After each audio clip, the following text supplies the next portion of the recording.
না, মরলে পরে, মারা গেলে পরে তখন বোঝা যায় তার কদর কত, তার মূল্য কত। সম্মানিত শুধু আমি তাকে কাছে থেকে উপলব্ধি করেছি। এখানে মৌলানা আব্দুর রব আছেন, মুজিব ভাই এখানে আছেন, মৌলানা লুৎফুর রহমান সাহেব আছেন, আপনার নামটা ভুলে গেছি, জুবাইর আহমদ সাহেব এখানে আছেন, আর অনেকেই আমার পরিচিত, সবাইকে আমি মুখে চিনি, আপনাদেরকেও চিনি, আমি এখানে তো অনেকবার আসছি। কি বলি ঠিক কিনা? তো কাজে মৃত্যু নামক এই পরাশক্তিটা, এটা কি জিনিস আমি আজকে আপনাদের সামনে এটা তুলে ধরতে চাই। মৃত্যুটা, মরিতে চাই না আমি, তবু মরিতে হয়, যেতে নাহি দিব তবু যেতে দিতে হয়। মৃত্যু নামক এই পরাশক্তিটা এমন, আল্লাহ পাক রব্বুল আলামিন তিনি মৃত্যু দিয়ে আমাদেরকে সতর্ক করে দিয়েছেন। তিনি পরিষ্কার করে বলে দিয়েছেন, কুল্লু মান আলাইহা ফান ওয়া ইয়াবকা ওয়াজহু রাব্বিকা যুল জালালি ওয়াল ইকরাম। এই পৃথিবীর জগৎ, এই পৃথিবীর জীবন, এই পৃথিবীর মধ্যে মানুষের অবস্থান, ভাগ্যবান তারা যারা পৃথিবীর শ্রেষ্ঠ নবী পেলেন, ভাগ্যবান তারা যারা আল্লাহর শ্রেষ্ঠ কিতাব পেয়েছেন, ভাগ্যবান তারা যারা নিজেদেরকে খায়রে উম্মত, কুনতুম খায়রা উম্মাতিন উখরিজাত লিন-নাস, পৃথিবীর মধ্যে শ্রেষ্ঠ উম্মত হওয়ার সুযোগ পেয়েছেন। আজকের আলহাজ হাফেজ আব্দুল মতিন সাহেব ছোট করে দেখার সুযোগ নেই। একদিকে নবীর উম্মত হওয়ার যেমন সৌভাগ্য অর্জন করেছেন, পাশাপাশি আল্লাহর নাজিলকৃত কোরআন, কতক্ষণ না আল্লাহর নাজিলকৃত কোরআন, 30 পারা কোরআনের তিনি ছিলেন হাফেজ। শুধু হাফেজ নয়, বরং অসংখ্য গণিত হাফেজে কোরআনের তিনি উস্তাদ। তার প্রতিটি জীবন, প্রতিটি মুহূর্ত সবিনা পড়তেন, কতক্ষণ না উনি আমাকে বলতেন যে আমি সবিনা পড়তে গেছি, খবর আমার কাছে আসে সব, আমি থাকি ঢাকায়, আমার সাথে কথা, উনি বলছে আজকে আমি সবিনা পড়তে গেছি। তাহলে এই যে কোরআনের চর্চা, কোরআনের জীবন্ত ব্যক্তি আমার নবী সাল্লাল্লাহু আলাইহি ওয়াসাল্লাম বলেন, মান হাফিজাল কোরআন ওয়া হুয়া ফি হাদিসিস সিন ওয়া আমিলা বিমা ফি খাল্লাদাল্লাহু হাদাল কোরআন বিলাহমিহি ওয়া জাসাদি। নবী করিম সাল্লাল্লাহু আলাইহি ওয়াসাল্লাম বলেন, কোন মানুষ যখন ছোটবেলায় কোরআন মুখস্থ করে আর সেই কোরআন সিনার মধ্যে ধারণ করে আমল ঠিক রাখে। হাফেজ আব্দুল মতিন সাহেবের আমল ঠিক ছিল না? মসজিদ ছিল কিনা? আজকের কি সুন্দর মাদ্রাসা, পাশ দিয়ে হেঁটে আসলে রাস্তার ডান পাশে, কি বলেন ঠিক না? আমরা যদি চন্দ্রপুর ব্রিজের দিকে বিয়ানীবাজার হয়ে যাই, তাহলে পড়বে কোন দিক?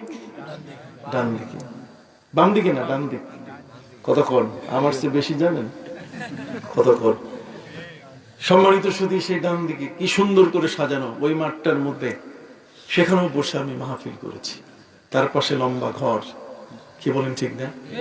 সেখানে ছাত্রদের থাকার জায়গা, আর কি সুন্দর যারা দাতা তাদের নামের লিস্ট। উনি সেখানে বসতেন এতগুলো গুয়া পান নিয়ে, কি বলেন ঠিক না? গুয়া পান নিয়ে বসতেন, মুখটা গুয়া পানে ভর্তি থাকতো। সম্মানিত শুধু বলতেছিলাম, একান্তই আমার মনের বেদনা, আমার ভাই জান্নাতি, আমার ভাই তিনি জান্নাতের আলা মাকামে আসেন, তিনি সাধারণ অবস্থানে নাই। অসংখ্য হাফেজে কোরআনের উস্তাদ, সিনার মধ্যে আল্লাহর কোরআন ঢুকাই দিয়েছেন। ও জমানে কি মুআজ্জাজ তে হামিলে কুরআন হোকর,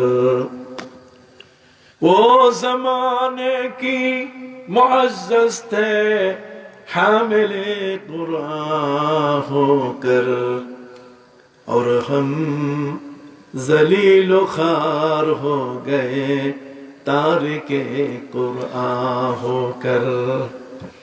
যারা কোরআন ছেড়ে দিয়েছে, কোরআন যাদের ঘরে নাই, কোরআন যাদের জীবনে নাই, তারা তো সব থেকে বঞ্চিত হয়েছে। আর আমার ভাই আলহাজ হাফিজ আব্দুল মতিন সাহেব, তিনি ওই কোরআনের ঘরে 24 ঘন্টা বসে থাকতেন। কি বলেন, ঠিক না? কোরআনের চর্চা, পবিত্র কোরআন মজিদে আল্লাহ তাআলা এই মহান ব্যক্তিদের সম্পর্কে বলেছেন, লা তুহাররিক বিহি লিসানাকা লিতা'জালা বিহি ইন্না আলাইনা জামআহু ওয়া কুরআনা ফাইদা ক্বরানাহু ফাত্তাবি' কুরআনা সুম্মা ইন্না আলাইনা বায়ানা। যার জিহ্বায় কোরআনের আয়াত খৈমুরের মতো ফুটতো, আমার নবী বলেন, যদি কোনো ব্যক্তি শিশুকালে কোরআন মুখস্থ করে আর আমল যদি ধরে রাখে, খাল্লাদাল্লাহু হাযাল কুরআনা বিলাহমিহি ওয়া জাসাদি, আল্লাহ তাআলা সেই কোরআনকে তার গোশত দেহের রক্তের মধ্যে মিশায় দেন। হাফিজ আব্দুল মতিন সাহেবের পুরা দেহের মধ্যে কোরআন, তার হাত হলো কোরআনের হাত, তার জিহ্বা হলো কোরআনের জিহ্বা, চক্ষু হলো কোরআনের চক্ষু। কি বলেন? মাথাটা হলো কোরআনের কি মাথা। তিনি মেমোরাইজিং সেন্টার, রিসাইটিং কোরআন, কোরআনের হাফেজ তিনি ছিলেন। কোরআনের হাফেজ হওয়া এটা বিশাল সৌভাগ্যের ব্যাপার। কিয়ামতের ময়দানে উনি একাই জান্নাতে যাবেন, আরো 10 জন মানুষকে কি জান্নাতে নিয়ে যাবেন। তাহলে জান্নাতি ব্যক্তির শাহাদাত, তার সাক্ষী আমার নবী নিজেই। আমার নবী বলছেন, যারা কোরআন হিফজ করবে তাদের মা বাবাকে নূরের তাজ পরানো হবে। কোরআনের হাফেজের মর্যাদা এত বড়, এই জন্য আমাদের প্রিয় নবী সাল্লাল্লাহু আলাইহি ওয়াসাল্লামের যুগে 1,26,000 সাহাবায়ে কেরামের মধ্যে সেখানে কোরআনের হাফেজ ছিলেন 10,000। কত ছিলেন? 10,000। আমরা হাফেজদের মূল্য দেই না, হাফেজদেরকে মূল্যায়ন করি না। আমার নবীজি সাল্লাল্লাহু আলাইহি ওয়াসাল্লাম কোন 20 জন মানুষের নেতৃত্বের দায়িত্ব তিনি দিতেন না, বরং ওই লোকটিকে তিনি লিডার হিসাবে নিয়োগ করতেন। আসলে অনেকে লিডার কয় না, লিডার। লিডার যাকে তিনি বানাতেন, সেই লিডারের শর্ত ছিল আমার নবীর কাছে যে সূরা বাকারাটা যেন মুখস্থ থাকে, সূরা বাকারার হাফেজ হইতে হবে তার। আর যদি 40 জন থেকে 80 জনের বেশি যদি নেতৃত্ব দেয়, তাহলে তাকে অন্তত পক্ষে হাফেজে কোরআন হতে হবে। আর সেই হাফেজে কোরআনের কারণে ওই ইথিওপিয়ার পার্লামেন্টে, নাজ্জাশীর পার্লামেন্টে নির্যাতিত মুসলমান মক্কার জমিনে যারা থাকতে পারছিল না, হিজরত করে 80 জন মুসলমান যখন যাচ্ছিলেন, তখন নবী করিম সাল্লাল্লাহু আলাইহি ওয়াসাল্লাম তাদের মুখপত্র, লিডার, তাদের দলনেতা বানিয়ে দিয়েছিলেন নবীজি তার চাচাতো ভাই হযরতে জাফর তাইয়ার, জাফর ইবনে আবি তালিব। নবী করিম সাল্লাল্লাহু আলাইহি ওয়াসাল্লাম তার চাচাতো ভাই হযরতে জাফর রাদিয়াল্লাহু তাআলা আনহুকে তিনি দিয়েছিলেন জাফর তাইয়ার। সম্মানিত সুধী, মুতার যুদ্ধে যার 2 বাহু কেটে ফেলা হয়েছিল, আমার নবী বলেন, আমি দেখতেছি আল্লাহ জান্নাত থেকে পাখির 2টা ডানা তার হাতের মধ্যে লাগাই দিয়েছেন। আর তিনি সেই 2 ডানার উপরে ভর করে তাসরাউল জান্নাত হাইসু শাআ, আল্লাহর গোটা জান্নাত ঘুরতেছে। তাইয়ার, তায়ের, তয়ুর, তুয়ুর, তয়রুন পাখি, তায়রা প্লেন, যেটা আকাশে উড়ে। কতক্ষণ? এই জন্য তিনি হলেন জাফর তাইয়ার। ইথিওপিয়ার পার্লামেন্টে সেখানে মুসলমানরা যখন আশ্রয় প্রার্থনা করলেন, নাজ্জাশীর পার্লামেন্টে 300-র উপরে সংসদ সদস্য, তারা জানতে চাইল এরা কারা। মুসলমানরা উত্তর দিলেন, এরা হলেন মুসলমান। তোমাদের নবীর নাম কি? মুহাম্মদ সাল্লাল্লাহু আলাইহি ওয়াসাল্লাম। তোমাদের উপরে কি আসমানি কিতাব নাজিল হয়? মুসলমানরা বললেন, হ্যাঁ, আল কোরআন নাজিল হয়। আমার দলিল, ইসলামের দলিল, মুসলমানের দলিল, নবীর নবুয়তের দলিল আলহাজ আব্দুল মতিন সাহেবের সিনায়। জোরে কোন সুবহানাল্লাহ। নবীর নবুয়তের দলিল হলো কোরআন। এই বিশ্ব জগতের মানবতার শান্তির সোপান হলো কি? কোরআন। এটা একটা মিরাকেল গ্রন্থ। এটি একটি আল্লাহর পক্ষ থেকে এমন একটি গ্রন্থ, যে গ্রন্থখানা পৃথিবীতে কেউ আগুন লাগাই দিয়ে, এই পৃথিবী থেকে কেউ এটাকে পাতা ছিঁড়ে সমুদ্রের মধ্যে ফেলে দিয়ে এটাকে শেষ করতে পারবে না। আমি প্রায় বলে থাকি যে ব্রিটিশ যখন পালিয়ে গেল, তখন সেই ব্রিটিশ চিন্তা করলো, হায় মুসলমান জাতিকে কাবু করার জন্য, ভাষা বুঝেন তো আমার, আমি তো আপনাদের অর্ধেক সিলেটি এখন কতক্ষণ, কাবু করার জন্য, মুসলমানকে পরাজিত করার জন্য তাদের কোরআনটাকে আমরা হাত থেকে কেড়ে নিতে পারলাম না। এই জন্য 11 সদস্য বিশিষ্ট একটি দল, ব্রিটিশ মানে চালাক, এই চালাকের দল পাঠিয়ে দিল, যাও উপমহাদেশের যত কোরআন আছে কিনে, যত পাউন্ড লাগে, অর্থ যা লাগে সবকিছু আমরা দেব, মুসলমানের হাত থেকে কোরআন কেড়ে নিয়ে তোমরা সমুদ্রে বঙ্গোপসাগরে ফেলে দাও। কার্গো জাহাজের যত ব্যয়, যত ভাড়া, যত বিল সব আমরা পরিশোধ করব। সম্মানিত সুধী, ওরা এসে দেখে যে উপমহাদেশে কোরআনের ছাপাখানা দুই ধরনের। এক ধরনের ছাপাখানা কোরআন ছাপাচ্ছে প্রেসে, আর এক ধরনের ছাপাখানা যেখানে কোরআন ছাপাচ্ছেন আলহাজ হাফেজ আব্দুল মতিন সাহেব। ওই কোরআন ছাপানো হচ্ছে কাগজে, আর হাফেজ আব্দুল মতিন সাহেব কোরআন ছাপাচ্ছেন সিনার পাতায়। কাগজের কোরআনের পাতায় যে কালি দেওয়া হয়, সেটা হয়তো ইংল্যান্ডের কালি, না হলে এটা আমেরিকান কালি, না হলে বাংলাদেশের কোন একটি এলাকার দামি কালি। এটা কোন এক সময় হয়তো মুছে যেতে পারে, কিন্তু হাফিজ আব্দুল মতিন সাহেব যে কোরআন ছাপাচ্ছিলেন, সেই কোরআনের কালি সাপ্লাই হচ্ছিল লোহে মাহফুজ থেকে। কোত্থেকে বলেন? লোহে মাহফুজ থেকে। বাল হুয়া কুরআনুম মাজিদুন ফি লাওহিম মাহফুজ। সুবহানাল্লাহ। যে কোরআন নবীর উপরে নাজিল হতে 23 বছর 4 মাস সময় লেগেছে, যে কোরআন হচ্ছে আমাদের ধর্ম, যে কোরআন হচ্ছে আমাদের আইন, ল, যে কোরআন হচ্ছে আমাদের পার্লামেন্টের মূল হাতিয়ার, আর সেটা আল্লাহ তাআলা যাকে সিনার মধ্যে ধারণ করার ক্ষমতা দিয়েছেন, তার মর্যাদা কম? জোরে বলেন, তার মর্যাদা কি কম? কাজী আলহাজ হাফিজ আব্দুল মতিন তিনি কোন পর্যায়ের ব্যক্তি, আমি আপনাদেরকে একটু মূল্যায়ন করে দেখাচ্ছি। সম্মানিত সুধী ভাইরা আমার, 11 সদস্য বিশিষ্ট সেই মিশন, ব্রিটিশের মিশন, এই জমিনের মধ্যে সেই উপমহাদেশে হাজার হাজার লাইব্রেরির কোরআনের কপি তারা দেখল, কিন্তু বলছে যে এগুলো কার্গো জাহাজে করে ফেলে দিয়ে তো কোরআন শেষ করা যাবে না। সুবহানাল্লাহ বলেন। ডব্লিউ জুনিয়র বুশ কালেহিমিল মানফুস, এই দুষ্ট দুরাচার চেয়েছিল যে ইরাককে ধ্বংস করবে।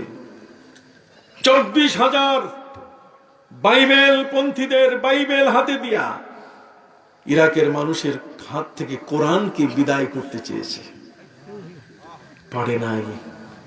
কারণ মুসলমানের কোরআন হাতে থাকে না, মুসলমানের কোরআন থেকে কোথায়? এই সিনার মধ্যে 6,666 আয়াত। এটা পাইতে গেলে কতটুকু হাত ঢুকাইতে হয় আমি একটু আপনাদেরকে বুঝাই। কতটুকু হাত ঢুকালে পরে আপনি কোরআন ধরতে পারবেন। এটা একটা পকেট, মানুষের কলবটা, এ যা কিছু আমরা দেখি এবং শুনি সবগুলো রেকর্ড, সবগুলো এই ফ্রিজের মধ্যে রাখতেছি, বাক্সের মধ্যে। আমাদের বাম পাশে এই যে কলবটা আছে, এটা একটা বাক্স। এটা একটা কি?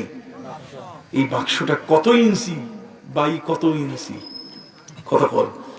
আমি একটু আপনাকে ধারণা দেই, যেখানে হাত দিয়ে কোরআনকে বের করে এই কোরআনকে পৃথিবী থেকে বিদায় করার শক্তি কারো আছে কি? নাই। সম্মানিত সুধী ভাইরা আমার, পৃথিবীর মধ্যে বহু জিনিস এমন আছে যা আজ পর্যন্ত গবেষণা শেষ হয় নাই, কিয়ামতের আগ পর্যন্ত হবে না। যেমন দুটো চক্ষু বের করেন, ওজন করেন কতটুকু, অথচ দুই চক্ষের উপরে চক্ষু হাসপাতাল হয়েছে, চক্ষু বিজ্ঞান কলেজ হয়েছে, চেন্নাইয়ের নেত্র হাসপাতাল হয়েছে। কথা বল, সারা পৃথিবীতে দুটো চোখের উপরে এখনো গবেষণা শেষ হয়? আল্লাহু আকবার। দুটো চোখের গবেষণা শেষ হয় নাই। যারা ডেন্টিস্ট, যারা দাঁতের চিকিৎসা করেন, আপনি তাদেরকে বলেন যে দাঁতের গবেষণা কি শেষ হয়েছে? তারা বলবে না, 32টা দাঁতের গবেষণা শেষ হয় নাই, কিয়ামতের আগে শেষ হবে না। অথচ মানুষের বসতির বয়স হয়ে গেছে 10,500 বছর। 10,500 বছর পার করে আসলাম আমরা, মানব জাতি। আপনার কথা বুঝেন? অথচ এই 32টা দাঁত গবেষণা করে শেষ করতে পারলাম না। সম্মানিত সুধী, একটা কলম হলো পেন্সিল ব্যাটারি। পেন্সিল ব্যাটারি, আমাদের এই যে ঘড়িগুলো আছে, এই ঘড়িগুলোর মধ্যে পেন্সিল ব্যাটারি আছে, একেবারে ছোট। তার চেয়েও ছোট এটা, যেখানে কোরআনকে আমরা ধারণ করেছি, এই কোরআনকে যেখানে আমানত রেখেছি। সুবহানাল্লাহ বলেন। এই জায়গাটা কত বড় আপনাকে বলি, যে আল্লাহ পাক রব্বুল আলামিন এই বিশ্ব, মহাবিশ্ব, ইউনিভার্স, এটাকে সৃষ্টি করেছেন 12,500 কোটি গ্যালাক্সি দিয়ে। কত? 12,500 কোটি গ্যালাক্সি। একটা গ্যালাক্সি কাকে বলে? গ্যালাক্সি হচ্ছে, পবিত্র কোরআন মজিদ আল্লাহ পাক রব্বুল আলামিন বলেন, ফালা উকসিমু বিমাওয়াকিন নুজুম। ব্ল্যাক হোল, এক একটা গ্যালাক্সি ছায়াপথ, এক একটা ছায়াপথ। আসমানের মধ্যে বহু আল্লাহর একদম কুদরতি ভয়েজার আছে, কোয়েসার আছে, নেবুলা আছে। আকাশের মধ্যে ঠিক এমনি করে ব্ল্যাক হোল আছে। আকাশের মধ্যে ঠিক এমনি করে আল্লাহ পাক রব্বুল আলামিন তার কুদরতি ক্ষমতায় আকাশটাকে নানাভাবে একটা চুম্বকের মতো টান দিয়ে একটার সাথে আরেকটা আকর্ষণ করে রেখেছেন। না হলে এটা থপ করে পড়ে যেত, আপনি চিৎকার হয়ে একেবারে শুটকি চ্যাপ্টা হয়ে যাইতেন। কথা বল না, সুযোগ নাই। আল্লাহ তাআলার এই মহাবিজ্ঞান 12,500 কোটি গ্যালাক্সি দিয়ে আল্লাহর মহাবিশ্ব তৈরি। মহাবিশ্বর মহাশূন্য, একটা হলো মহাবিশ্ব, একটা কি মহাশূন্য। মহাশূন্য কত বড় কেমনে বোঝাবো? আসেন, 12,500 কোটি গ্যালাক্সি। একটা গ্যালাক্সি কত বড়? একটা গ্যালাক্সি হচ্ছে 30,000 কোটি তারকা একসাথে করলে যত বড়। 30,000 কোটি তারকা একসাথে করলে যত বড়, একটা গ্যালাক্সি কি তত বড়। একটা তারকা কত বড়? একটা তারকা হচ্ছে 20,000 কোটি সূর্য একসাথে করলে যত বড়, একটা তারকা তত বড়। কতক্ষণ? তাহলে একটা সূর্য কত বড়? 13 লক্ষ পৃথিবী যত বড়। তাহলে 13 লক্ষ পৃথিবী যত বড়, একটা সূর্য তত বড়। 20,000 কোটি সূর্য যত বড়, একসাথে করলে একটা তারকা তত বড়।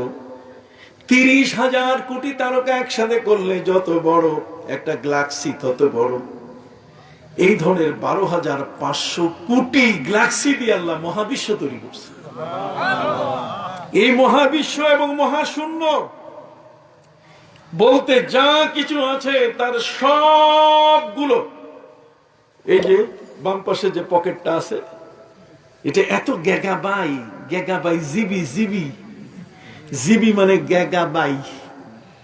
আপনার আছে না, এই যে কম্পিউটার, এটা কত গেগা, তার মানে কত জিবি। এই যে জিবি, আপনার এখানে যে মেমোরি কার্ড নেন তার মধ্যে কি কত জিবি? এটা কলমটার মধ্যে এটা এত জিবি যে 12,500 কোটি গ্যালাক্সি এর মধ্যে ঢুকানো যায়। সেইখানে কোরআনকে ধারণ করেছিলেন আমার ভাই জনাব আলহাজ আব্দুল মতিন সাহেব। কোরআনটা ওই জায়গায় ডাকলে চলে আসে, সুবহানাল্লাহ, ডাকলে কি চলে আসে। আপনি বুঝতে পারছেন? যে আজকে একজন হাফিজে কোরআনের জীবন চর্চা করছি আমরা। পৃথিবীর আসমানি কিতাবের মধ্যে সর্বশ্রেষ্ঠ গ্রন্থ আল কোরআন, সর্বশ্রেষ্ঠ নবী আমার, সর্বশ্রেষ্ঠ উম্মত আমি।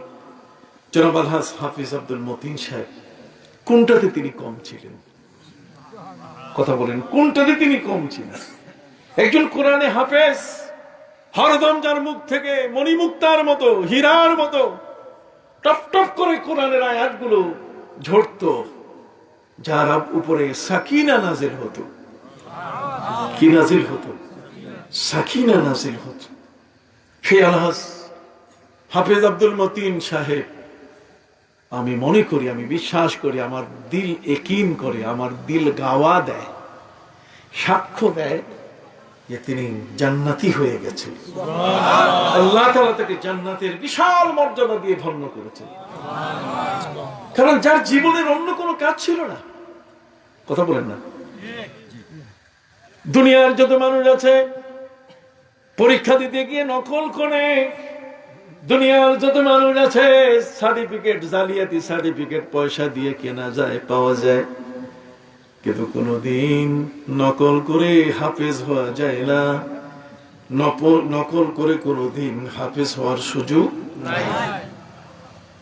প্রতিটি অক্ষর তাকে জানতে হবে। হাফেজ আব্দুল মতিন সাহেব যখন কোরআনটা হেফজ করেছিলেন তখন ছোট ছিলেন। এই ছোট কালে কোরআনটা তার সিনাই নিতে গিয়ে তার কতবার পড়তে হয়েছে কোরআন? আসেন আমি আপনাদেরকে একটা পরিসংখ্যান দিই। একজন ছাত্র 3 বছর থেকে 4 বছরে যখন হাফেজ হয় তখন তাকে কোরআন পড়তে হয় প্রায় 3.5 লক্ষ বার। তাহলে 3.5 লক্ষ বার কোরআন পড়তে হয়, তারপরে না হাফেজ। খোদিত পাষাণ, পাহাড়ের গায়ে খোদাই করা, আর তালিম ও ফিসসিগার কান্নাকশে ফিল হাজার, ছোট্ট কালের পড়া পাথরে নকশা করা, আর বুড়া কালের পড়া পানিতে অঙ্ক করা। কথা বুঝতে পারছি? হাফেজ আব্দুল মতিন সাহেব সিনার মধ্যে কোরআন ধারণ করতে 3 থেকে 3.5 লক্ষ বার যদি পড়েন, তাহলে তার জীবনে যখন কোরআনের তিনি সবক শুনানি নাজেরা, কতক্ষণ না, তখন সামনে 2 জন, ডাইনে 1 জন, বামে 1 জন, কান অনেকটা, কান আছে 2টা, শুনেন 4 জনেরই কথা। সুবহানাল্লাহ বলেন। তাহলে যে লোকটার কানে হরদম কোরআনের আওয়াজ আসতো, যার জিহ্বা থেকে কোরআনের আওয়াজ বের হতো, যে লোকটা রাত্রবেলায় সবিনা পড়তেন কোরআনের, সেই লোকটাকে ভালো না বললে কি কালা জাহাঙ্গীরকে ভালো বলবো? এই লোকটাকে ভালো না বললে কি সুব্রত মাইনকে ভালো বলবো? এই মানুষটিকে ভালো না বললে গলাকাটা আজিজ আর কুত্তা আসলামকে ভালো বলবো? কতক্ষণ? একে ভালো না বললে সুদখোর, ঘুষখোর, ওই সৌদি আরবের দুম্বাসোর, কতক্ষণ না দুম্বা চুরি করে খায়, এগুলোকে ভালো বলবো? যেগুলো মাননীয় প্রধানমন্ত্রীর প্রণোদনা 5,000 টাকার লোক সংবরণ করতে পারে না, এদেরকে ভালো বলবো? মাওলানা আব্দুল মতিন সাহেব, হাফেজ আব্দুল মতিন সাহেবের ইতিহাস কি এরকম আছে? কতক্ষণ আছে? হাত উঁচু করে বলেন তিনি ভালো মানুষ ছিলেন কিনা? জোরে বলেন তিনি কেমন ছিলেন? আরো বলেন তিনি কেমন ছিলেন? আল্লাহ আপনি গ্রামবাসীর সাক্ষী, আল্লাহ আপনি গ্রহণ করুন। গ্রামবাসীর আল্লাহ এই সাক্ষ্যটিকে আপনি গ্রহণ করুন। আল্লাহ আপনি তাকে মাফ করে দেন। আল্লাহ কোরআনের হাফেজ, তার অনবরত সিনার মধ্যে কোরআন চলমান, যন্ত্রের মধ্যে যন্ত্র চালু হয়ে আছে, আল্লাহ আপনি কবুল করে নেন। সম্মানিত সুধী ভাইরা আমার, এই জন্য আপনাদের কষ্টের চেয়ে আমি কিন্তু কম কষ্ট পাইনি। মহব্বত আলেমের সাথে রাখবেন, দোয়া পাবেন। কি পাবেন? দোয়া। আমি মাওলানা কাফিল উদ্দিন সরকারের চোখের পানিতে পড়ার কথা ছিল না, কি বলেন ঠিক না? বহু মৃত্যুর খবর শুনি, বহু মানুষের মৃত্যুর খবর আমাদের কাছে আসে, বহু মানুষের জানাজা পড়ি, অসংখ্য মানুষের কি পড়েছি, কই চোখের পানি তো ফেলি নাই তেমনটা। কিন্তু আমার ভাই জনাব আলহাজ হাফিজ আব্দুল মতিন সাহেব, আজকে তাকে রহমতুল্লাহ আলাইহি বলতে হচ্ছে, কি বলেন ঠিক কিনা? আজ তিনি আমাদের মাঝে নাই। পার্থক্য, তিনি মাটির নিচে আর আমরা মাটির কি উপরে। যে কারণে তার কবরের পাশে গিয়ে একটি দোয়া, দিয়ার আল আসসালামু আলাইকুম দিয়ার আল মুমিনিন ওয়া আনতুম সালাফুল লানা ওয়া নাহনু ইনশাআল্লাহু বিকুম লাহিকুন। হে মুমিনদের বসতি স্থল, তার মানে কবরস্থান, হে মুমিনদের বসতি স্থল কবরস্থান, হে মুমিন যারা, আনতুম সালাফুল লানা, আপনারা আগে চলে গেছেন, ওয়া নাহনু ইনশাআল্লাহু বিকুম লাহিকুন, আমরা ইনশাআল্লাহ আপনাদের সাথে মিলিত হচ্ছি। কি বলেন ঠিক না? আজ দীর্ঘ 40 বছর ধরে ওয়াজ করি বিয়ানীবাজার ওই পিএসজি হাই স্কুল মাঠে। আমার সেই সময়কারের ফিতাগুলো দেখবেন, একেবারে চিকন একটা মানুষ, গাল দুইটা বসা, কথা বুঝতে পারছেন, দাঁড়িয়ে এখানে অল্প একটু, আমার আমার দেখলি মনে একটি কেমন চিকন একটা মানুষ। আর সেই অবস্থান আর এখন পরিবর্তন হয়েছে কিনা? নোটিশ এসে গেছে আমার কাছে, পদ ভুলে হে পথিক কোথায় যাও আর, একবার চেয়ে দেখো পথ আপনার, ইন্না লিল্লাহি ওয়া ইন্না ইলাইহি রাজিউন। আমাকে আবার ফিরে যেতে হবে। কাইফা তাকফুরুনা বিল্লাহি ওয়া কুনতুম আমওয়াতান ফাআহইয়াকুম সুম্মা ইউমীতুকুম সুম্মা ইউহয়ীকুম সুম্মা ইলাইহি তুরজাউন। সুবহানাল্লাহ। কি করে আল্লাহকে অস্বীকার করা যায়? হাফিজ আব্দুল মতিন সাহেব, এখন পরিসংখ্যানটা দেখেন, আমি আপনাদের মাথাগুলো খুলে দিচ্ছি, মাথার যে জটলা আছে এগুলোকে গিটগুলো খুলে দিচ্ছি। বুঝতে পারছেন যে আপনার একজন সন্তান যদি হাফিজ আব্দুল মতিন সাহেবের মতো হাফিজ হতে পারে, তাহলে কত তার জীবনের সওয়াবের ভান্ডার, তার সওয়াব এত এত। হযরত আব্দুল্লাহ ইবনে মাসউদ রাদিয়াল্লাহু তাআলা আনহু বলেন, মান ক্বারা হারফান মিন কিতাবিল্লাহ ফালাহু হাসানাতুন ওয়াল হাসানাতু বিআশরি আমসালিহা লা আকুলু আলিফ লাম মিম হারফুন বাল আলিফুন হারফুন ওয়া লামুন হারফুন ওয়া মিমুন হারফুন। আব্দুল্লাহ ইবনে মাসউদ রাদিয়াল্লাহু তাআলা বলেন, মান ক্বারা হারফান মিন কিতাবিল্লাহ, যে কোরআনের একটা অক্ষর পড়বে, ফালাহু হাসানাতুন, তার নেকি হবে কয়টা? 10টা। হায় হায়, কথা বলতেছেন না, কয়টা? হাফিজ আব্দুল মতিন সাহেব পান নাই? আল্লাহ কি বাকি রাখছে? এগুলো বাকি নাই, অনলাইন সাথে সাথে যোগ হয়ে যায়, ক্যাশ ক্যাশ হয়ে যায়। সুবহানাল্লাহ না, সাথে সাথে কি হয়? ক্যাশ হয়ে যায়, অ্যাকাউন্টে চলে আসে।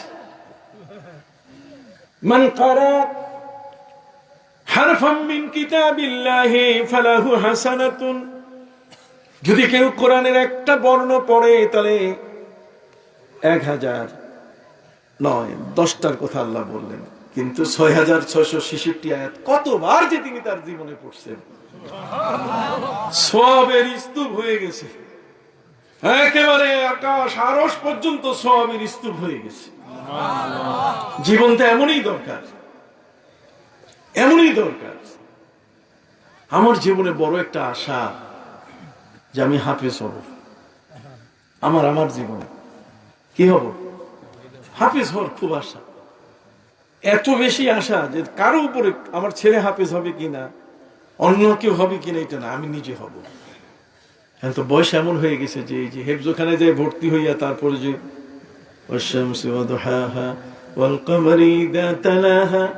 এই যে মাথা নড়াইয়া যে পড়বো, এই সময় তো আমার হাতে নাই। তো শেষ পর্যন্ত কি করলাম? আলিম পরীক্ষা যখন দেই তখন আলিম পরীক্ষার সিলেবাসের মধ্যে 10 পারা, প্রথম 10 পারা ছিল। তাই বলছে পরীক্ষার সময় তো খুঁজতে গিয়ে তখন এটা কোন আয়াত এটা বাইর করতে সময় লাগে, এই জন্য মুখস্থ করে ফেলি, এই জন্য প্রথম 10 পারা মুখস্থ করছি। এরপরে যখন ফাজিল পড়লাম তখন শেষের 10 পারা ছিল, তাহলে এটা মুখস্থ করি, এটাও মুখস্থ করলাম। এরপর যখন কামেল তফসির পড়লাম তখন বলছি যে এটা মাঝখানে আবার কোন জায়গা থেকে আসে, তাহলে এটাও মুখস্থ করি। 30 পারা কোরআন, সম্মানিত শুধু এই 30 পারা কোরআন, যদিও আমি পার্টিকুলার একজন উস্তাদের কাছে যেইভাবে পড়তে হয়, দুই একটা পিটান খাইতে হয়, সুযোগ হয়নি আমার। পিটান খেলে ভালো হইতো, কতক্ষণ না দুই একটা বাড়ি গায়ে পড়লে কি হইতো, খুব ভালো হইতো। কারণ ওটা হচ্ছে এক একটা মানে কি বলে ক্যাপসুল, ভিটামিন, ওটা সারা জীবনের জন্য মনে থাকে, ওটা ধরে রাখার জন্য, জ্ঞানটাকে ধরে রাখার জন্য পিটানিটা হচ্ছে একটা কি ভিটামিন, ওটা অটোমেটিক আটকায় রাখে জ্ঞানটা, ভোলা যাবে না। কতক্ষণ কোরআন পড়ে ভুলে যাওয়া এটা জায়েজ নেই। অতএব সম্মানিত সুধী ভাইরা আমার, ব্রিটিশ আসলো, 11 সদস্য বিশিষ্ট দল আসলো, উপমহাদেশে কোরআনের কপি খুঁজলো, লাইব্রেরি গুলো থেকে লক্ষ লক্ষ কপিও তারা পেয়ে গেল, কিন্তু তারা লিখলো ব্রিটিশকে, স্যার এগুলো কোরআনের কপি বঙ্গোপসাগরে ফেলে দেওয়ার জন্য কার্গো জাহাজের যে ব্যয়, এটা অনাহুত, এটা একটা খামাখা ব্যয়, কোরআন শেষ করা যাবে না। কয় কেন? কয় হাফেজ আব্দুল মতিন সাহেবের মতো মানুষেরা আরেকটা ছাপাখানা যেখানে কোরআন সিনার মধ্যে, সিনার পাতার মধ্যে ছাপাচ্ছে। অতএব এই কোরআন হচ্ছে জীবন্ত কোরআন, এই কোরআন হচ্ছে কি জীবন্ত কোরআন। অতএব সেই হাফেজে কোরআন, আফগান, মাথায় পাগড়ি, হাফেজে কোরআন আফগান, মাথায় পাগড়ি, 14টা নাই, অন্ধ মানুষ, হাতে একটা ছড়ি দিয়ে হাঁটতে হাঁটতে রাশিয়ার বর্ডার পাস করে ফেলেছে। রাশিয়ার বর্ডার যখন পাস করে ফেলেছে তখন রাশিয়ান কমান্ডার বাংকারে ছিল, এর দৌড়ে এসে তাকে অ্যারেস্ট করেছে, ইউ আর আন্ডার অ্যারেস্ট, তুমি আমাদের হাতে বন্দী। উনি বলছেন, বাবা আমি তো চোখে দেখি না, আমি হাফেজে কোরআন, আমার হাতে একটা লাঠি, তোমরা আমাকে আমার দেশে ফিরতে দাও। সম্মানিত সুধী, আফগান হাফেজে কোরআন, পাগড়িওয়ালা সেই মুসলমান পরিচয় দিলেন, আমি একজন হাফেজে কোরআন। ওরা বলছে না, তোমার লাঠির মধ্যে বোমা আছে, মেশিনে পরীক্ষা করব, তুমি আমাদেরকে মারার জন্য আসছো। কথা বোঝেন নাই? কাফেরদের অন্তরে তো ভয় বেশি। সম্মানিত সতী ভাইরা আমার, মেশিনের মধ্যে লাঠি দেওয়া হলো, লাঠিতে কিছু নাই, কতক্ষণ না কিছু নাই। এরপরে বলল তারা যে তোমার পেটের মধ্যে বোমা আছে, টাইম বোমা, কাজে পেটে বোমা আছে। হাফিজে কোরআন বলেন, আমার পেটে বোমা নাই, তবে আমার সিনার মধ্যে কোরআন আছে। আমার সিনার মধ্যে কি আছে? তখন রাশিয়ান কমান্ডার প্রশ্ন করে বসলো, রে হাফেজে কোরআন মুসলমান আফগান, তুমি বলো আমাদের ট্যাঙ্ক গুলো যখন তোমাদের আফগানিস্তানে রাশিয়া থেকে ঢুকে একটাও ফিরে আসতেছে না, সবগুলো ধূলিসাৎ হয়ে যাচ্ছে, কারণটা কি? তখন হাফেজে কোরআন আফগান মানুষটা জানিয়ে দিল, শোনো, মুসলমানের কাছে কোনো প্যাট্রিয়ট নাই, তোমাদের কামান ধ্বংস করার, তোমাদের ট্যাঙ্কগুলো ধ্বংস করার অস্ত্র মুসলমানের হাতে নাই, আছে কি? কোরআন। ওই কোরআনের একটা আয়াত পরে ফু দিলেই তোমাদের ট্যাঙ্ক উড়ে যায়। দেখছেন, কোরআনের আয়াত পড়ে ফু দিলে ট্যাঙ্ক কি উড়ে যায়। রাশিয়ান কমান্ডার জানতে চাইলো, তাহলে বলো দেখি কোন আয়াতটা পড়ে তোমরা আমাদের ট্যাঙ্কগুলোকে উড়াই দিচ্ছ? তখন আফগান হাফিজে কোরআন মুসলমান মানুষটা হাতের মধ্যে ধুলি নিয়ে তিনি বললেন, মুসলমানরা হাতে ধুলো নিয়ে পড়েন, ওয়ামা রামাইতা ইদ রামাইতা ওয়ালাকিন্নাল্লাহ রামা। নবীজি যখন হিজরত করছিলেন ঠিক ওই সময় আল্লাহ বলছেন, নবী ধুলো নিয়ে তাদের উপরে ছুঁড়ে মারুন।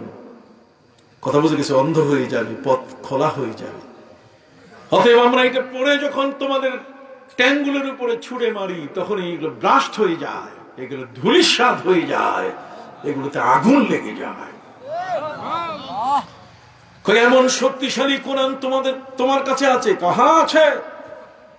তাহলে দাঁড়াও, তাহলে তোমার কোরআনকে আমরা ব্রাস্ট ফায়ার করব, তোমার কোরআনকে আমরা বোমা মারবো, দেখি তোমার কোরআন তোমাকে রক্ষা করতে পারে কিনা, তোমার কোরআন তোমাকে বাঁচাতে পারে কিনা। আফগান হাফিজে কোরআন চোখে দেখে না, বলছে তোমরা আমাকে মারবে, আপত্তি নাই রে।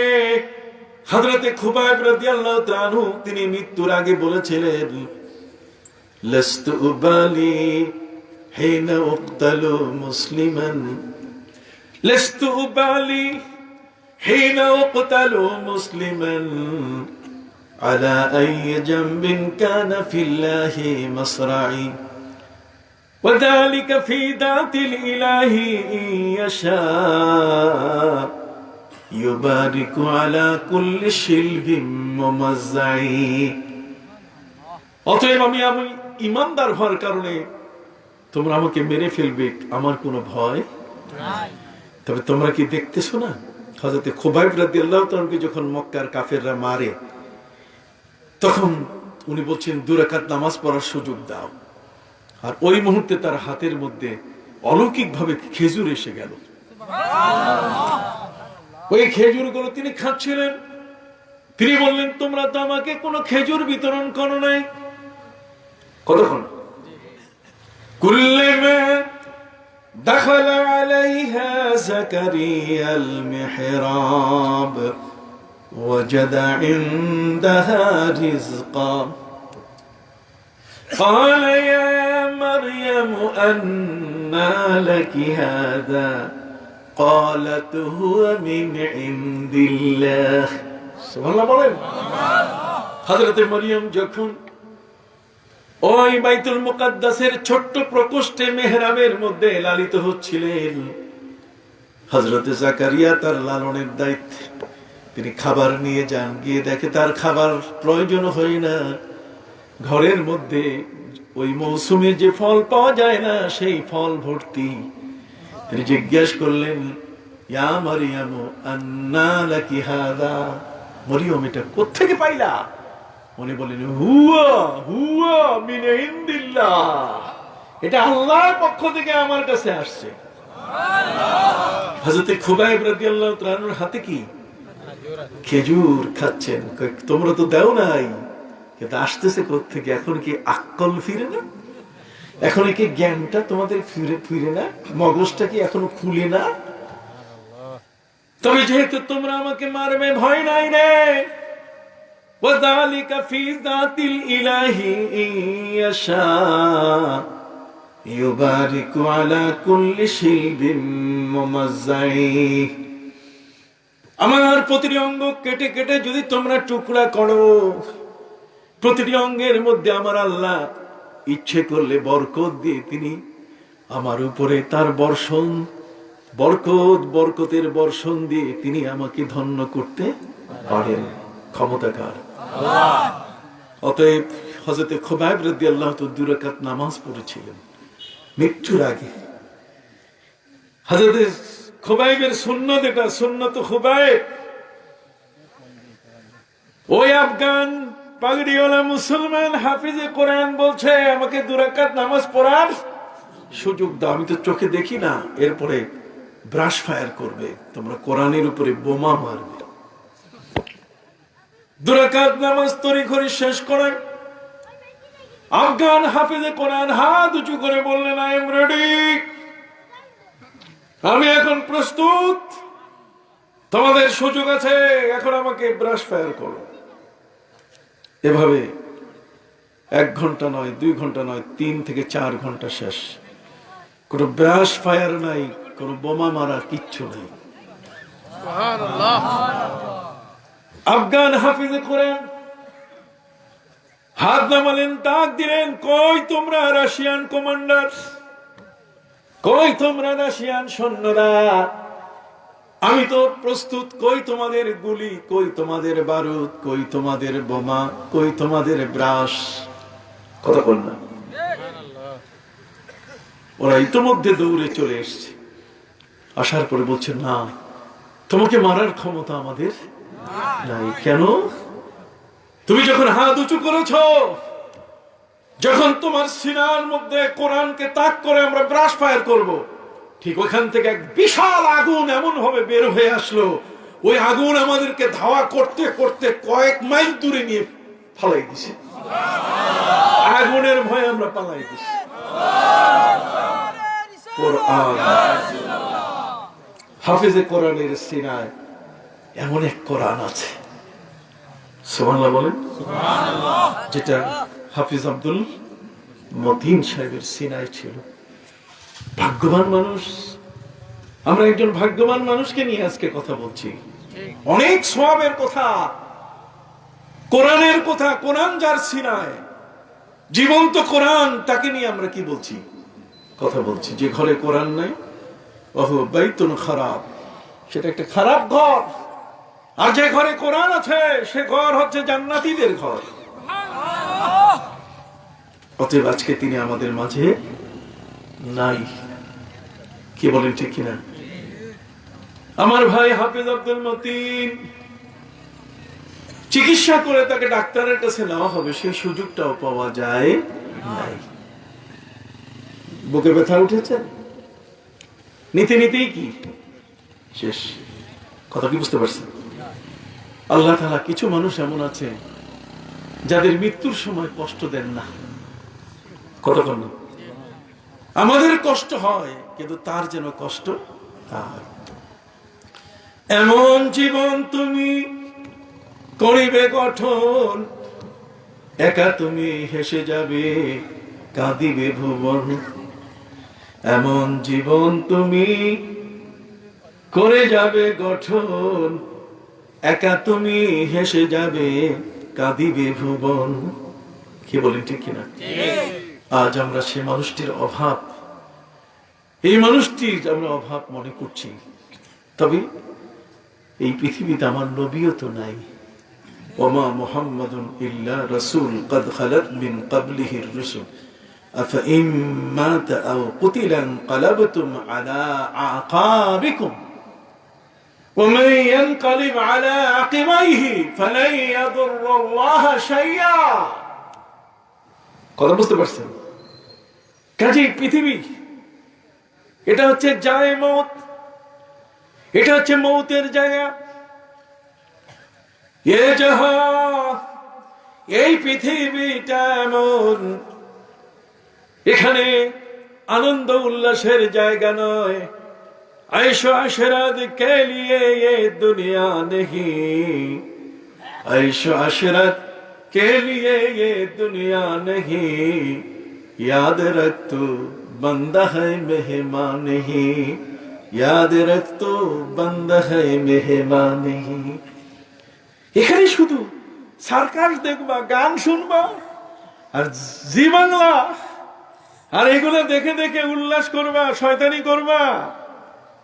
আয়েশো আশরাত, আয়েশ মানে আনন্দ, আশরাত মানে খুব মজ করে খাওয়া। আয়েশো আশরাত কে লিয়ে ये दुनिया नहीं, याद रख तू बंदा है मेहमान नहीं। তুমি আনন্দ উল্লাসের জন্য পৃথিবীতে আসো নাই, তুমি বান্দা হয়ে বন্দেগী করতে আসছো। তুমি এখানে জামাইয়ের বাড়ি বেড়াইতে আসো নাই। কতক্ষণ না জামাইয়ের বাড়ি বেড়াইতে আসো নাই যে শ্বশুর তোমাকে শুধুমাত্র মানুষ সব জামাই বলবে আব্বা কিছু করা লাগবে না, আপনি বসেন আমি খাবার আনবো। আপনি আল্লাহর এই জমিনে জামাই হয়ে আসেন নাই। আমি বুঝাইতে পারছি কিনা? ইয়াদ রাখ তু বান্দা है मेहमान ही। তুমি মনে রাখবে তুমি বান্দা, বন্দেগী করার জন্য এসছো, তুমি মেহমান হয়ে এখানে আসো নাই। यहाँ हम सब मुसाफिर हैं, आखिर वो ठिकाना कोई आगे रवाना है और कोई पीछे रवाना। आए थे हम मिसले बुलबुल सैरे गुलिस्तां के लिए, खुश रहो तुम बागबानो हम तो अपना घर चले। खुश रहो तुम बागबानो हम तो अपना घर चले। आए थे हम मिसले बुलबुल, পাখির মতো বুলবুল বুলবুল, বুলবুলি পাখির মতো সুর দিয়ে কতক্ষণ গান করলাম, কথা বললাম। आए थे हम मिसले बुलबुल সাইরে গুলশা কে লিয়ে। গুলশা মানে বাগান, সাইর মানে ভ্রমণ। আমরা বাগানে ভ্রমণ করলাম, এখান থেকে ঢাকা গেলাম, কলকাতা গেলাম, চিটাগাং গেলাম, আমেরিকা গেলাম, ইউরোপ গেলাম, বাগানে ঘুরলাম। কথা বল না। आए थे हम मिसले बुलबुल सायरे गुलशां के लिए, खुश रहो तुम बागबानो। रे বাগানের মালিক, তোমরা খুশিতে থাকো। अब तो हम अपना घर चले। এখন তো আমার ঘর, কবরে আমি চলে গেলাম। হযরত আলী রাদিয়াল্লাহু তাআলা আনহু তিনি বলেছেন, ইজা হামালতা ইলাল কুবুরি জিনাজাতান ফালাম বিআন্নাকা বা'দাহা মাহমুলু। যদি কোনোদিন কারো লাশ তুমি কাঁধে নিয়ে কবরস্থানে যাও, কথা বুঝতেছেন? তাহলে তুমি মনে রাখবে তোমাকেও একদিন অন্যের কাঁধে করে কবরস্থানে যেতে হবে। ইজা হামালতা ইলাল কুবুরি জিনাজাতান ফালাম বিআন্নাকা বা'দাহা মাহমুলু। জগতের কিছুই রবে না, কুল্লু মান আলাইহা ফান ওয়া ইয়াবকা ওয়াজহু রাব্বিকা যুল জালালি ওয়াল ইকরাম। জগতের সব ধ্বংস হয়ে যাবে, থাকবে একমাত্র কি? আল্লাহ। আল্লাহ বলেন, আইনামা তাকুনু ইউদরিকুমুল মাউত ওয়ালাউ কুনতুম ফি বুরুজিম মুশাইয়াদা। সীসা গলিত, লৌহ নির্মিত কোন জায়গায় যদি তোমাকে তুমি বাঁচাতে চাও, বাঁচাইতে পারবে না। মৃত্যু সেখানেও তোমার সাথে কি করবে? দেখা করবে। মৃত্যুর হাত থেকে পালাবার জন্য চেন্নাই যায়, মাউন্ট এলিজাবেথ যায়, মণিপাল হাসপাতালে যায়, অ্যাপোলো যায়, স্কোয়ারে যায়, ডাক্তার বদল করে, হাসপাতাল বদল করে, কিন্তু সিঙ্গাপুর থেকে লাশ আসে। জোরে বলেন, সিঙ্গাপুর থেকে কি আসে? লাশ আসে। কাজেই কুল্লু নাফসিন যায়কাতুল মাউত। যার যখন মৃত্যু আসা দরকার তখনই আসে। ইদা জা আজালুহুম লা ইস্তাখিরুনা সাআতান ওয়া লা ইস্তাকদিমুন। তবে যখন কোন মানুষের কাছে মৃত্যু আসে, তখন আল্লাহর কাছে সে কিছু কথা বলতে চায়। এই কথাটা বলে আজকের মতো আমি শেষ করি। আপনি বুঝতেই পারছেন এক মহাজগৎ, এটার ওয়াজ যে আমার কখন শেষ হবে আমি নিজেও জানি না। কথা বুঝতে পারছি? যখন কোন মানুষের মৃত্যু এসে যায়, হাত্তা ইদা হাদারা আহাদাহুমুল মাউত ক্বালা রাব্বিরজিউনি। যখন কোন মানুষ মৃত্যু এসে যায়, তখন আল্লাহর সাথে সে কথা বলে, রব্বিরজিউনি, আল্লাহ তুমি নিও না আমাকে। কথা কন, তুমি আমাকে কি নিও না? রব্বিরজিউনি কেন? তাই বহু নামাজ তোমার পাও না, বহু রোজা তোমার পাও না, বহু ইবাদত বন্দেগী তোমার পাও না। কত মানুষের টাকা আত্মসাৎ করেছি, ফাইল আটকাইয়া, ঘুষ নিয়েছি। এদের তো বুঝ না দিলে তো কিয়ামতের ময়দানে পার পাওয়া যাবে না। হাত্তা ইদা হাদারা আহাদাহুমুল মাউত ক্বালা রাব্বিরজিউনি লাআল্লি আমালু সালিহান ফীমা তারাকতু। যেটা আমি অন্যায় করেছি আল্লাহ, তুমি আমাকে সেটা সম্পূরকের সুযোগ দাও, আমি যেন সেটা করে পোষায় আনতে পারি। কথা কন। আল্লাহ বলবেন কাল্লা, নো, নেভার, হবে না। ইন্নাহা কালিমাতুন হুয়া কাইলুহা ওয়া মিন ওয়ারাইহিম বারযাখুন ইলা ইয়াউমি ইউবআসুন। আল্লাহ বলেন সুযোগ নাই, তোমাকে আগে ওয়ার্নিং দিছি, দাড়ি পাকাইছি, চুল পাকাইছি, তোমার কাঁধের উপরে লাশ দাওয়াইয়া কবরস্থানে দাফন করাইছি, তোমার হাতের মধ্যে মাটি দিয়া মিনহা খালাকনাকুম ওয়া ফিহা নুঈদুকুম ওয়া মিনহা নুখরিজুকুম তারাতান উখরা। আমি এটি পড়িয়েছি। কথা বুঝতে পারছেন? অতএব হাফেজ আব্দুল মতিন সাহেব যথাসময়, এই পৃথিবীর রিজেক তার শেষ হয়ে গেছে, কাজেই তাকে হিল্লায় মউত, ওই হিল্লায় রিজেক আর বাহানায় কি মউত, কোন না কোন একটা বাহানায় দুনিয়া থেকে তিনি কি বিদায় নিয়েছেন। কিন্তু বড় ভাগ্যবান তিনি, আল্লাহর মহাগ্রন্থ আল কোরআন, আসমানি কিতাবের শ্রেষ্ঠ কিতাবখানা তার সিনার মধ্যে নিয়ে তিনি এই পৃথিবী থেকে গেছেন, এই পৃথিবী ছেড়ে গেছেন শ্রেষ্ঠ গ্রন্থখানা সিনার মধ্যে ধারণ করে। ঠিক একটি হেফজ মাদ্রাসার শিক্ষকতার পদে থাকা অবস্থায় দুনিয়া থেকে বিদায় নিয়েছেন। একজন দৈনন্দিন সবিনা পড়া মানুষ এই পৃথিবী থেকে বিদায় নিয়েছেন। অতএব আজকে আমার হাতে আর সময় নাই, 12টা 20-এ আমার গাড়ি, আমি এসছি শুধুমাত্র রুহেলো আমাকে ছাড়ে না কোনো মতে, আর টান তো আছে, আপনি বুঝতে পারছেন। আমার ভাইকে হারিয়ে আসলে আমিও খুবই মর্মাহত। কাজেই তার সবচেয়ে বড়, আমরা যত কষ্ট পেয়েছি তার চেয়ে সবচেয়ে বড় কষ্ট পেয়েছে তার স্ত্রী। সে দুঃখিনী, সবচেয়ে বড় দুঃখী মানুষ হলো তার স্ত্রী, তার সন্তানরা। কি বলেন? ঠিক, তার আপনজন না। আমরা আল্লাহর কাছে দোয়া করি আল্লাহ যেন তাকে জান্নাতি করে দেন। শুকর আল্লাহ।